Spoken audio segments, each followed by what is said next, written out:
Hello fellas, it's Rudy, and I wanted to demonstrate a trick for you that I had mentioned on the forum.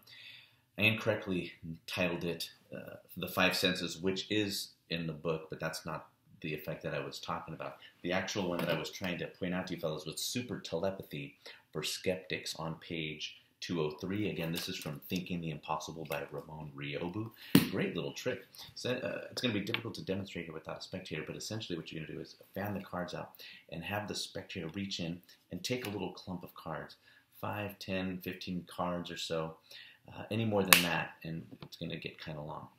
But essentially, you're going to be able to determine what each card is in the pack that they hold, all right? And what's great about this is you can do it from a shuffled pack of cards. This is really shuffled.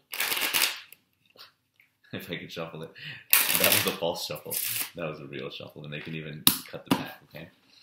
Now, you do as you say. Now, again, I don't have a spectator, so I'll just take a little clump of cards here. I have no idea what those are, I assure you. Okay, so those are off here to the side. And they can shuffle those up, maybe hand them over to 4 or 5 different people. Okay.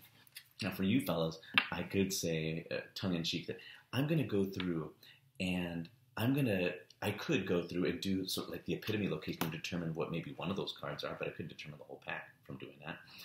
But I already know now everything I need to in order to determine what each one of these cards are now. You're going to have to trust me here, but I'll fan these up for the camera, and you can look, and I'll look off to the side. But so essentially I'll start with the first one. So for instance, I would say, oh, how about I start with, I think I'm getting like the Queen of Diamonds is in there, maybe the 7 of Clubs, or the Queen of Spades, or and maybe they'll stop me and say, no, you're wrong there. I say, okay, well, maybe then how about I'm getting like the Jack of Hearts, or the 3 of Spades, or the 8 of Spades. Are those in there?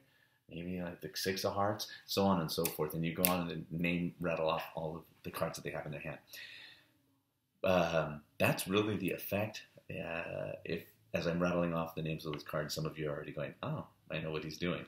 But what I think is interesting is the way that you figure out that little bit of information that allows you to know what's in their hand. Pretty smart thinking, and I hadn't seen that up until I read that here in Thinking the Impossible. Hope you like that. Maybe it even fooled you, except for my false shuffle. And that's it. I hope you fellas are having a good day, and I'll talk to you soon. All right, see ya.